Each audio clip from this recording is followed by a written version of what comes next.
네, 여러분 안녕하세요. 상호캡슐의 조상호입니다. 오늘 제가 2022년 7월 8일이거든요.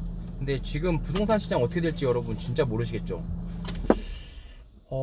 근데 저는 이제 뉴욕타임즈나 월스트리트 저널이나 이코노미스트지를 매일 꼭 보거든요. 이제 물론 구글링 해가지고 구글로 번역해가지고 저는 보고 있어요. 근데 오늘 뉴욕타임즈 기사에 상당히 제가 생각할 때 좀 수긍이 되는 기사가 하나 떠가지고 제가 가져왔는데요. 이거 빨리 번역을 구글링이 아직 못 해주고 있는데 좀 있으면 할 거예요.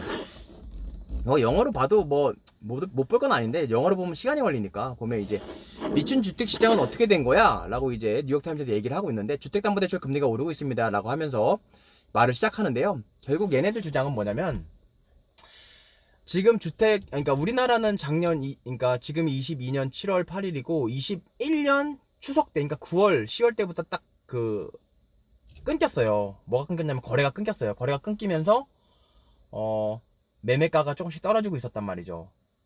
지금 거의 1년이 돼가고 있거든요. 지금 거래가 끊긴 지가. 근데 미국 시장은 그렇지 않고 22년, 그러니까 올해 4월까지도 계속 올랐어요. 우리나라랑 좀 다르게.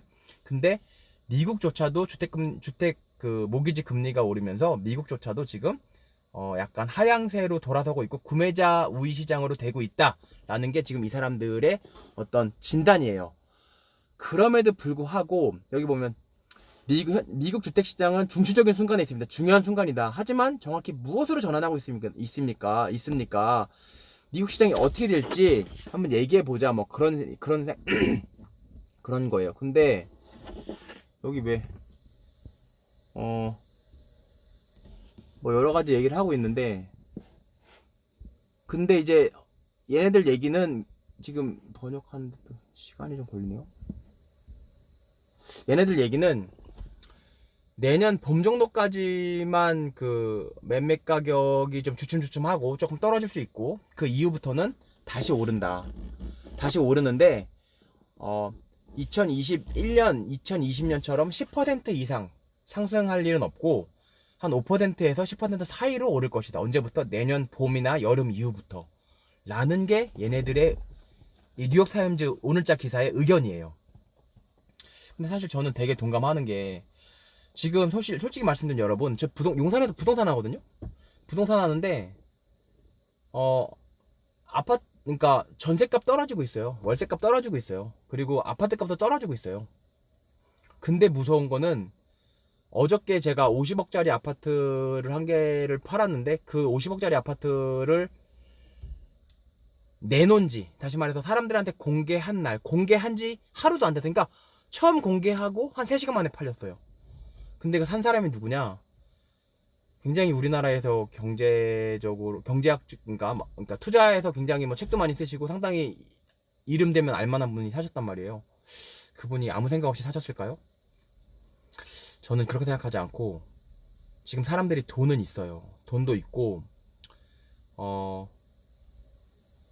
전세 가격랑 매매 가격 떨어진다며 그건 뭔 소리야? 실제로 떨어지긴 떨어지는데 그 떨어지는 게 오래 갈 것 같진 않아요. 그리고 아주 고가 시장은 지금도 굉장히 살아있고 몇 끼라고, 그러니까 수요가 살아있고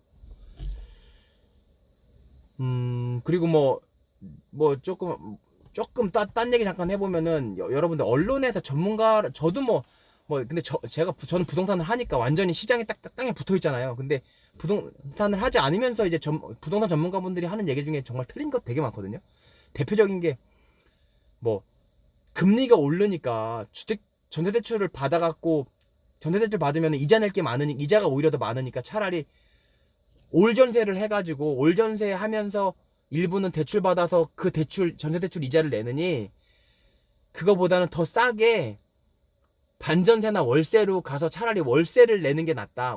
전세대출 받아서 올전세 가는 것보다 차라리 전세대출 받을 만큼을 월세로 돌려서 집주인한테 월세 주는 게 더 낫기 때문에 전세는 떨어지고 월세가 오른다라고 얼마 전에 분석을 했고, 지금 여러분들 이 기사 찾아보면 다 그렇게 얘기하고 있거든요. 그거 잘못된 얘기예요. 틀린 얘기. 아무리 전세대출 금리가 비싸져도 지금 3.78%, 3.8%면 전세대출 금리 나오거든요. 근데 아무리 계산해봐도 올 전세로 해서 일부는 전세 대출 받아갖고 이자 내는 게 반전세로 돌리는 것보다 훨씬은 아니어도 옛날보다 더 싼 게 옛날엔 훨씬 쌌는데 지금 훨씬 싸진 않아도 지금도 싸긴 싸요. 그러니까 금리가 올라가서 전세가 떨어지고 월세가 오른다? 그건 잘못된 분석. 완전 그냥 뭔가 현상이 생기면 그냥 무슨 막 뭐라도 이유를 갖다 대는 거 사람들이 좋아하니까 이유 갖다 대는 거 잘못된 말이고요. 그냥 금리가 오르고 하니까 사람들이 다 관망세로 돌아서면서 전세도 빠지고 월세도 빠지는 거예요. 근데 전세가 월세보다 선행해요. 전세가 오른 다음에 그 다음에 월세가 따라 오르고 전세가 떨어진 다음에 그 다음에 월세가 따라 떨어지거든요. 지금 전세는 떨어졌어요. 월세도 곧 떨어질 거예요. 아니 전세대출 금리가 올라가지고 전세를 사람들이 가는 것보다 월세를 선호해서 월세가 오르는 거라면은 월세는 계속 올라야죠. 아니면은 월세가 올라갔고 너무 월세가 비싸서 아유 도저히 월세 못 살겠다. 그래서 전세로 가서 그럼 그때 되면 또 전세가 올라야 되는 건데 그 사람들 논리대로라면 대출 금리가 비싸져서 전세 안 가고 월세 간다는 사람들의 논리에 의하면은 월세가 엄청나게 다시 오르고 그러니까 아 이럴 바엔 차라리 전세 가자. 그래도 전세가 다시 올라야 되는데 그렇지 않아요.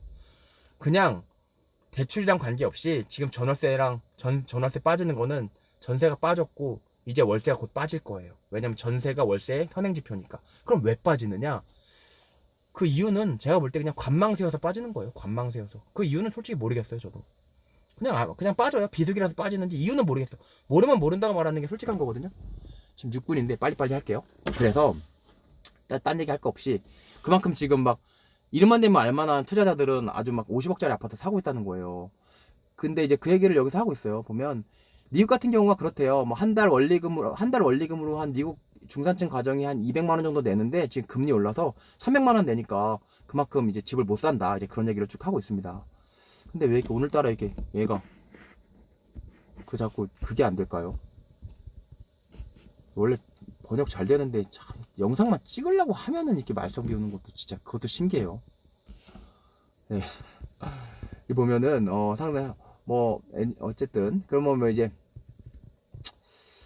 또 중요한 얘기가 뭐가 있냐면 얘네들 이제 이 사람이 이제 레드핀이라고 이제 우리나라로 치면은 굉장히 좀 뭐 직방 같은 데인데 레드핀의 경제학자예요. 경제학자하고 박사래요. 이제 이 사람의 의견이 또 이렇게 아래도 나와요. 아래 나오는데 이 사람 얘기가 결국은 미국에 이제 여러 가지 근거를 대요. 미국의 근거를 대는데 미국 주택 시장이 재고가 지금 이제 작년보다는 재고가 늘었다. 그러니까 미분양이 늘었다. 2022년이 2021년보다 미분양이 늘었지만 2019년보다는 오히려 미분양이 53%나 감소한 거다. 그러니까는 전체적인 틀에서 봤을 때는 미국의 미분양이 굉장히 많이 막 엄청나게 늘은 것 같지만 작년보다 조금 늘었을 뿐 전체적인 틀에서 봤을 때는 지금도 미분양이 거의 없다 라는 얘기를 하고 있어요. 그러면서 뭐 여러 가지 그리고 지금 뭐 to buy or not to buy 너 살래 말래 이런 얘기를 하고 있죠.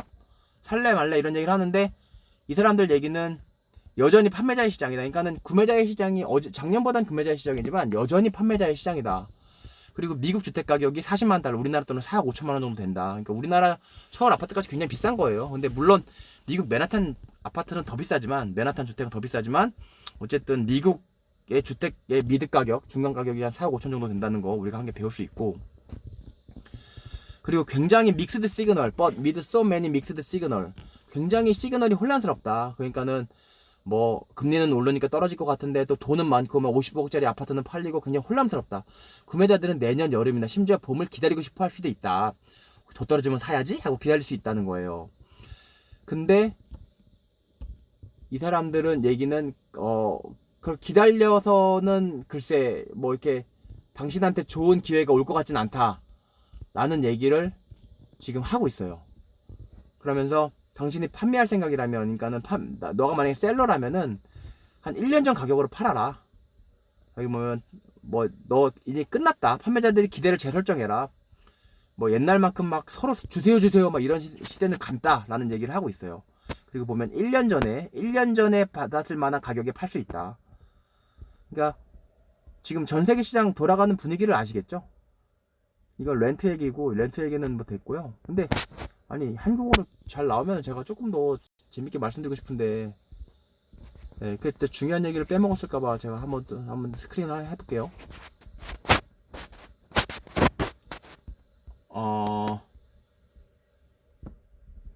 어, 장기적인 전망은 단기 전망보다 장밋빛이다. 기다릴 수 있으면 기다려라. 그러니까는 너 팔 때 비싸게 받고 싶냐? 그럼 너 기다려라 이거예요. 앞으로 장기적인 전망은 단기적으로 내년 봄이나 여름까지는 좀 힘들어도 그 이후에 오를 것이다. 다만 10% 이상 오르진 않고 한 5%에서 10% 사이로 올 것이다. 그러니까 지금은 일단 기대를 좀 접어라. 판매자들한테 하는 얘기예요, 이 사람들이. 그리고 또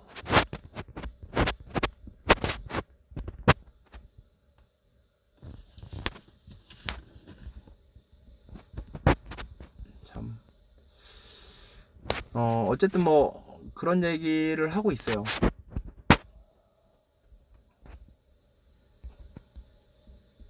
아, 한 가지만 더 얘기하자. 그리고 금리 인상에 대해서 흥분된다는 거예요. 밀러씨 아까 얼굴 봤던 그 아주머니 있잖아요. 그분이 5% 주택담보대출 금리는 지속 가능한 주택시장 측면은 나쁜 것이 아니다. 그리고 기억하세요. 속도는 변합니다. 영구적인 주택 구입 가격과 달리 주택담보대출 금리는 그러지 않다. 앞으로 떨어질 수 있다는 거예요. 요금과 데이트를 하지만 집과는 결혼하세요. 노랄 것도 없이 주택 매매로 수입을 올리는 뭐 부동산 중개업자들 불러 지금 매수에 강세를 보이고 있다라고 얘기를 하는데 이게 무슨 얘기예요? 그러니까는 5%의 주택담보대출 금리는 지속 가능한 주택시장에서 나쁜 것이 아니다. 이 얘기를 왜냐면 여러분들이 지금 아파트 샀죠. 그 아파트 가격이 폭락하면 큰일 나겠죠. 집 있는 사람들. 그러면 지속 가능하다는 거는 폭락하지 않고 이 가격이 계속 가야 된다는 거예요. 계속 가려면 막 지금 집 있는 사람들 주택금리 오르니까 아파트값 떨어진다고 금리 올리는 거 막 욕하잖아요. 욕하지 말라는 거예요.